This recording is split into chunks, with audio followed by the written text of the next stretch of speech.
नमस्कार, मैं हूं आपके साथ मयंक। आज 20 तारीख है। मैं सीधा पॉइंट पर आना चाहता हूं। क्या पुतिन, जिनपिंग और मुस्तफा खामेनेई के बीच ईरान के यूरेनियम को लेकर कोई बड़ा फैसला हो गया है?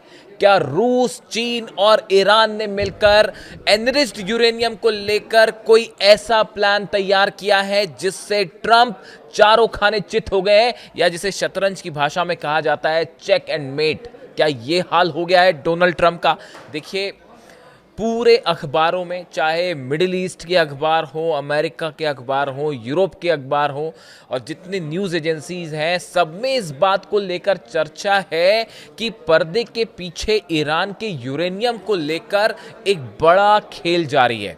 लेकिन इस बार प्लेयर्स बदल गए हैं। अब तक हमने देखा कि अमेरिका, इजराइल, अरब देश तमाम तरह के फैसले कर रहे थे, हमले की धमकियां दे रहे थे, तमाम चीजें हो रही थी। लेकिन अब असली खेल खेल रहा है ईरान, रूस और चीन। और ये खबरें क्या है, यूरेनियम को लेकर क्यों कहा जा रहा है कि कोई बड़ा फैसला हो गया है? देखिए, रूस के राष्ट्रपति व्लादिमीर पुतिन और जिनपिंग की मुलाकात हो रही है ठीक ऐसे समय में जब डोनाल्ड ट्रंप मिलकर वापस पहुंचे और चीन ने डोनाल्ड ट्रंप को उनकी हैसियत बता दी। हर मामले में ईरान को लेकर क्या स्टैंड है, चीन ने साफ कर दिया। उसके बाद अब पुतिन और जिनपिंग मिल रहे हैं। और देखिए, जो खबरें हैं उसके मुताबिक ईरान के एनरिच्ड यूरेनियम को क्या रूस शिफ्ट करने को लेकर इन तीनों के बीच में, पुतिन के बीच में, जिनपिंग के बीच में और मुस्तफा खामेनेई के बीच में कोई बड़ा प्लान तैयार हुआ है? क्या इस तरह की कोई बात जल्दी ही सामने रखी जा सकती है कि ईरान अपना एनरिच्ड यूरेनियम रूस को देने के लिए तैयार है और रूस खुद उसको शिफ्ट करे? क्या इस तरह की बात, इस तरह की खबरें हैं डिप्लोमेटिक सोर्सेस में कि शायद ईरान ने इस प्रस्ताव के लिए हामी भर दी है, लेकिन अपनी बाकी भी कई सारी शर्तें रख दी हैं। देखिए, यूरेनियम का मुद्दा ऐसा मुद्दा है जिसको व्लादिमीर पुतिन जो है वो डेड एंड करार दे चुके हैं। देखिए, 9 तारीख को, जो पीछे तारीख गई, 9 तारीख को व्लादिमीर पुतिन का एक बयान आया था। उस बयान में पुतिन ने कई बड़ी बातें कही थी और वो बड़ी ही गौर करने वाली थी। उसी समय मैंने एक वीडियो भी किया था उस समय, अगर आपको याद हो। और पुतिन ने जो है वो कई बातें ऐसी कही थी जो ये इंडिकेट कर रही थी कि एक बहुत बड़ा प्लान तैयार हो गया है ईरान के यूरेनियम को लेकर और कैसे डोनाल्ड ट्रंप को चेकमेट किया जा रहा है। देखिए, पुतिन ने क्या कहा था। पुतिन ने कहा था कि हमने एक बड़ा प्लान तैयार किया है ईरान के यूरेनियम को लेकर। बात नंबर एक, उन्होंने कहा था कि ईरान के यूरेनियम को लेकर आगे क्या किया जाए, इसके ऑप्शंस हमने सामने रखे। बताया ये जा रहा है कि पुतिन का ये जो प्लान था, इस पे जिनपिंग ने भी सहमति जता दी है, चीन के राष्ट्रपति ने भी सहमति जता दी है। और बड़ी गौर करने वाली बात है, व्लादिमीर पुतिन ने अपनी स्पीच के दौरान ये बात कही कि उन्होंने अली लारिजानी साहब को जो है याद किया, ईरान के सिक्योरिटी काउंसिल के महासचिव जो शहीद हो गए। उनकी मुलाकात हुई, वो रूस के दौरे पर गए थे और उनकी मुलाकात हुई थी व्लादिमीर पुतिन से। संभवतः उसी समय लारिजानी साहब और पुतिन के बीच में एक बड़ा फ्रेमवर्क तैयार हो चुका था। और पुतिन ने उनको याद करते हुए कहा कि हमारी इस मुद्दे पर अली लारिजानी साहब से चर्चा भी हुई थी, लेकिन वो उनके ऊपर हमला हुआ, उनको असैसिनेट कर दिया गया। ये बहुत बड़ा नुकसान था। और देखिए, ये व्लादिमीर पुतिन ने अली लारिजानी साहब के लिए जो बातें कही कि वो एक ऐसे शख्स थे जिनका जाना इस पूरे युद्ध में एक आज जो डील नहीं हो पा रही है उसमें एक बहुत बड़ी भूमिका ये भी है कि अब अली लारिजानी साहब जैसा कोई शख्स वहां पे नहीं है जो कि बेहतरीन हर मामलों को बहुत अच्छी तरह से समझते थे। ये अपने आप में देखिए बड़ा ही हैरान करने वाला मुद्दा है कि आपने, इसीलिए कहा जाता है कि जो लोग ईरान में बात करने के लिए एक ऐसी पिच को लेकर आगे बढ़ते जो कि सबको सहमत होते सबसे, या इंटेलेक्चुअल स्तर पर बात कर सकते थे, उस पर, उन सब पर जो है हमले कर दिए अमेरिका ने, उन सबको शहीद कर दिया। अब उसके बाद कह रहे हैं किससे बात करें, किससे बात, अब बात करिए सेना से, ईरान की सेना से बात करिए, अब यही हो सकता है। तो देखिए उन्होंने, पुतिन ने अली लारिजानी साहब को भी याद किया था, उसके साथ ही उन्होंने अली खामनेई साहब का भी जिक्र किया और उन्होंने ये भी कहा कि अली खामनेई साहब ने खुद ये फतवा जारी किया था कि हम कभी जो है वो न्यूक्लियर बॉम्ब नहीं बनाएंगे, और ईरान ने कभी न्यूक्लियर बॉम्ब नहीं बनाया। आईएईए को कोई सबूत नहीं मिला। जो ईरान के ऊपर आरोप लगते हैं कि बम बनाया जा रहा है ऐसा वैसा, वो पूरी तरह से झूठ है। ये बात व्लादिमीर पुतिन ने कही। देखिए उनकी ये बातें ये इंडिकेट कर रही थी कि कहीं ना कहीं रूस, ईरान और चीन, देखिए अभी तक क्या हो रहा है, अमेरिका के पास ये मुद्दा है कि भाई ईरान यूरेनियम से जो है वो बम बना लेगा। इसको लेकर वो लॉबिंग करते हैं, यूरोप के देश भी उनके साथ आ जाते हैं, अरब देश भी साथ आ जाते हैं। तो ये प्लान तैयार हुआ, क्यों ना इस मुद्दे को ही खत्म किया जाए।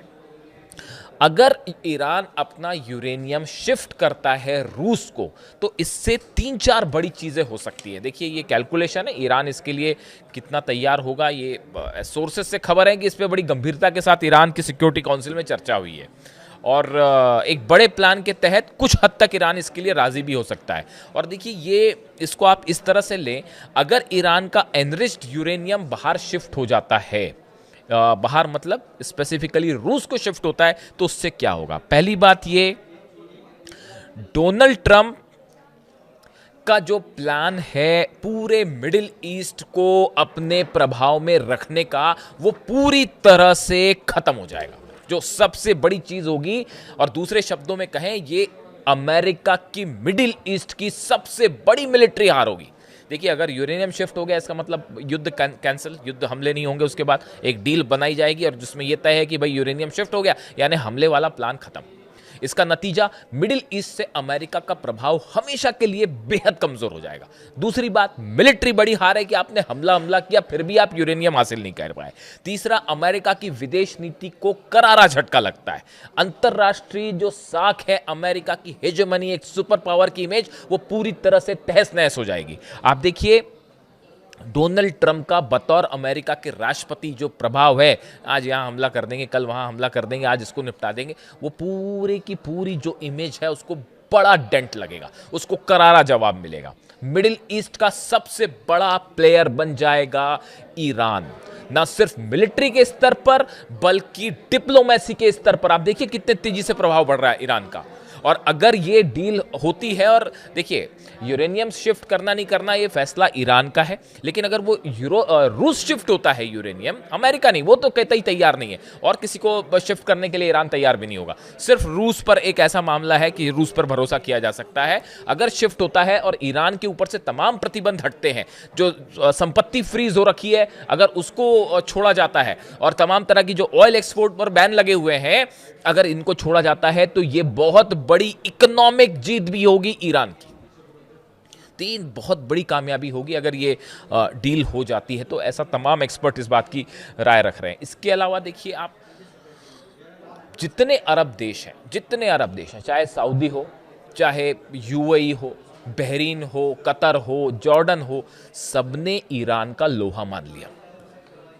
सबने ये देख लिया कि कैसे दुनिया के सुपर पावर को घुटने पर ले आया है ईरान। हर मामले पे, ना सत्ता परिवर्तन, ना मिलिट्री में जीत पाए ईरान को, ना अंदर घुस पाए, ग्राउंड ऑपरेशन करने की हिम्मत नहीं हो रही है। और मैं आपको अभी आगे बताता हूं कि क्यों ये जो डोनाल्ड ट्रंप कह रहे थे कि मैं हमला करने वाला था, अरब देशों के कहने पर हमला नहीं किया, उसकी सच्चाई भी मैं बताता हूं क्यों हमला नहीं किया, वो भी हम बताएंगे। लेकिन देखिए ये जो है ये बड़ा वेल कैलकुलेटेड प्लान है। इसको आप अगर समझें कि रूस, अच्छा, और दूसरी बात, रूस हमेशा के लिए अमेरिका से एक बड़े प्रभावशाली देश के रूप में सामने उभर के आ जाएगा कि भाई उसको सब विश्वास कर रहे हैं। अरब देश भी रूस को विश्वास कर रहे हैं, ईरान भी रूस को विश्वास कर रहा है। ऐसे में अमेरिका की साख बेहद कम पड़ेगी और एक सुपर पावर का तमगा जो है वो छिनता दिखाई दे रहा है अमेरिका। इसीलिए डोनाल्ड ट्रंप इस बात के लिए तैयार नहीं हो रहे हैं कि वो रूस को शिफ्ट किया जाए यूरेनियम। और बाकी फिर तमाम बातें हैं। देखिए हर चीज़ें बड़ी सारी होती हैं, कितना यूरेनियम है, कहाँ कहाँ है, वो एक बहुत सारी बातें, वो हर चीज़ बताई नहीं जाती, वो थोड़ी समझने वाली बात भी होती है। खैर देखिए ये एक बड़ा प्लान है जिसको लेकर जिनपिंग और पुतिन के बीच में भी बड़ी चर्चा होगी ऑफ कोर्स। और ये जो हमले वाली बात आ रही है कि ट्रंप ने जो कहा कल कि भाई हमने, डोनाल्ड ट्रंप ने कहा कि हमने हमला नहीं किया, और कतर के कहने पर, सऊदी और यूएई की जो लीडरशिप है इनके कहने पर हमला नहीं किया, वरना हम तो आज ही जो है मतलब कल गया उस डेट को हमने तय कर रखा था हमला करने वाला। कौन सा देश ये बताता है कि हम हमला करने वाले थे? कोई बताता है कि अब हमला कब करेंगे, हम करने वाले थे, नहीं करने वाले थे? डोनाल्ड ट्रंप का ये कहना कि हम हमला करने वाले थे, ये अपने आप में बड़ा ही हास्यास्पद है। जितने मिलिट्री एक्सपर्ट हैं, वॉर एक्सपर्ट हैं, वो जब इस तरह की डेट रिवील करते हैं डोनाल्ड ट्रंप, तो वो सबके लिए एक जो है बड़ा मतलब क्या बताऊं, मैं तो जितने डिफेंस एक्सपर्ट से बात करता हूं वो सब यही कहते हैं कि भाई डोनाल्ड ट्रंप क्या कह रहे हैं वो वही जान सकते हैं। उन्होंने सब जितने डिफेंस के जितने रूल्स रेगुलेशंस होते हैं, या जो जिनको एक चीज़ें जो खुफिया स्तर पर रखी जाती है, वो कब क्या रिवील कर दे कोई भरोसा नहीं। तो अब उन्होंने कह रहे हैं कि हम सब ने इनके कहने पर जो है हमने हमला नहीं किया, क्योंकि अभी पीछे बातचीत हो रही है और हमें लगता है। अब हकीकत क्या है आप समझिए। दो बड़ी वजह। पहली बड़ी वजह, कई वेस्टर्न अखबारों ने इस बात का दावा किया है, वेस्टर्न न्यूज एजेंसीज ने दावा किया है कि अमेरिका के 100 फाइटर जेट ईरान में घुसने के लिए तैयार है। लेकिन साथ में खबरें ये हैं, ईरान ने अपने डिफेंस सिस्टम में कई सारी नई मिसाइल्स शामिल की हैं, जिसमें रूस की मिसाइल्स, चीन की मिसाइल्स भी हो सकती हैं। और यह अंदेशा जताया जा रहा है कि अगर अमेरिका के 100 जेट अंदर जाएंगे तो बड़ी संख्या में अमेरिका के जेट इस बार गिरा दिए जाते, क्योंकि ईरान उसको ट्रैक कर रहा है। उनका मूवमेंट कैसे होता है, कितनी हाइट पे उड़ते हैं, कितनी स्पीड पे उड़ते हैं, वो कैसे राउंड अबाउट्स लेते हैं, इन सब को लेकर एक बड़ा प्लान तैयार है रूस और ईरान के बीच। और ये इस निशाने पर रखा गया है तमाम डिफेंस सिस्टम को, चाहे केशम आइलैंड हो, चाहे खार्ग आइलैंड हो, चाहे तेहरान हो, चाहे इस्फहान हो, नतांज हो, फोर्दो हो, हर जगह डिफेंस सिस्टम और मिसाइल्स डिप्लॉय हैं, पिछली बार के मुकाबले कहीं ज्यादा। और ये अंदेशा था पेंटागन को, CIA को, कि हमारे जेट्स अंदर जाएंगे तो पिछली बार तो 1-2 F-35 गिरे थे, इस बार ना जाने कितने गिर जाएं। इस खुफिया रिपोर्ट के बाद आखिरी में प्लान बदला गया। पहली खबर कि क्यों डोनाल्ड ट्रंप ने यह प्लान रोक दिया आखिरी समय में। दूसरा, डोनाल्ड ट्रंप नहीं चाहते थे कि पुतिन और जिनपिंग मिल रहे हों, उसके बीच में हमला किया जाए, वरना पुतिन और जिनपिंग दोनों का एक साथ बड़ा फैसला हो सकता था कि अमेरिका को कैसे जवाब दिया जाए। दो महाशक्तियां मिलके डोनाल्ड ट्रंप को जवाब देती, अगर वो ईरान पर हमला कर देते और उस समय पुतिन चीन में हो, ऐसी स्थिति में हालात बिगड़ सकते थे मिडिल ईस्ट में। इस बात का डर सता रहा था डोनाल्ड ट्रंप को और उनके एडवाइजर्स को, इसलिए हमला नहीं किया गया।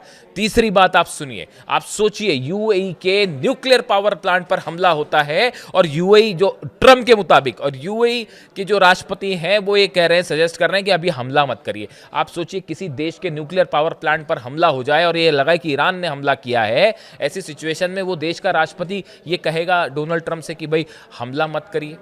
ऐसे हालात में कहने का मतलब ये है कि आप इस बात को समझिए, चाहे अरब सऊदी हो, चाहे यूएई हो, चाहे कतर हो, बहरीन हो, हर देश इस बात को समझ रहा है कि ईरान से जंग का मतलब है पूरा अरब जलेगा। ये बात तय है। और ये वार्निंग शॉट्स थे, जो हो सकता है हुती ने फायर कर दिया हो, जो न्यूक्लियर पावर प्लांट पर जो मिसाइल गिरी और जो इजराइल में भयंकर बेत शेमेश में धमाका हुआ, ये बता रहा है कि ईरान कितने गुस्से में है और मामला बिगड़ सकता है। तो देखिए, कुल मिला के जो खबरें हैं सामने, उसके मुताबिक इस बात पर भी हमारी नज़र रहेगी कि ये जो मुलाकात के बाद जो है अब क्या रुख होता है पुतिन का और शी जिनपिंग का, और ख़ास तौर पर अमेरिका को क्या मैसेज दिया जाता है यूरेनियम को लेकर। देखिए, हॉर्मूज तो खुल जाएगा। हॉर्मूज ज़्यादा दिन तक अमेरिका इस पोजीशन में है ही नहीं कि वो हॉर्मूज को ब्लॉक करके रखें, वरना उसके बाद जो काउंटर सिचुएशन खड़ी हो रही है पूरी दुनिया में ऑयल को लेकर, हाहाकार मच जाएगा और डोनाल्ड ट्रंप अपनी स्थिति और कमज़ोर करेंगे। जितना लंबा ब्लॉकेड अमेरिका को, उतना बड़ा नुकसान। मिड टर्म पोल्स नवंबर में जो है डोनाल्ड ट्रंप की, उसमें करारी हार तय है। इसलिए इसको, हॉर्मूज को जल्दी खत्म करना चाहते हैं डोनाल्ड ट्रंप, चाहे हमला करके खत्म करें या बिना हमला करके खत्म करें। तो अब ये बात तय होगी पुतिन और जिनपिंग के बीच क्या बात हुई और ईरान को लेकर क्या चर्चा है, यूरेनियम को लेकर। ये तीनों देशों ने एक बड़ा प्लान तैयार कर लिया है, जिस चक्रव्यूह में डोनाल्ड ट्रंप फंस गए हैं। पुतिन कह रहे हैं कि डेड एंड हो चुका है, अब इस समस्या का और कोई हल नहीं है और हमारे पास यूरेनियम भेजने के अलावा अब इसका कोई हल हो ही नहीं सकता। और अगर ईरान इस बात के लिए राजी होता है तो ये ईरान के लिए विन विन सिचुएशन होगी। अपने सैंक्शंस भी हटाएगा ईरान, युद्ध में भी, वो तो पूरी दुनिया देख रही है कि युद्ध में ईरान जीत गया। आपको किसी को डाउट है? किसी को डाउट नहीं है। तो ये ईरान की बहुत बड़ी जीत होगी अगर ये समझौता होता है और यूरेनियम देने के लिए ईरान जो है वो रूस को यूरेनियम शिफ्ट करता है। लेकिन डोनाल्ड ट्रंप मुझे नहीं लगता इसके लिए तैयार होंगे, और अगर होते भी हैं तो समझौता कितने दिन चलेगा ये अपने आप में बड़े सारे इफ एंड बट हैं। लेकिन इसी बीच ये भी सच्चाई है कि 100 फाइटर जेट ट्रंप के तैयार हैं और जो किसी भी आदेश के बाद हमला कर सकते हैं, लेकिन उसका नतीजा पूरा अरब में एक बार फिर बड़ा विनाश देखने को मिल सकता है। जो भी अपडेट आएगा, चाहे बीजिंग से आए, चाहे न्यूयॉर्क से, चाहे तेहरान से, आप तक पहुंचाने की कोशिश होगी। Thank you so much.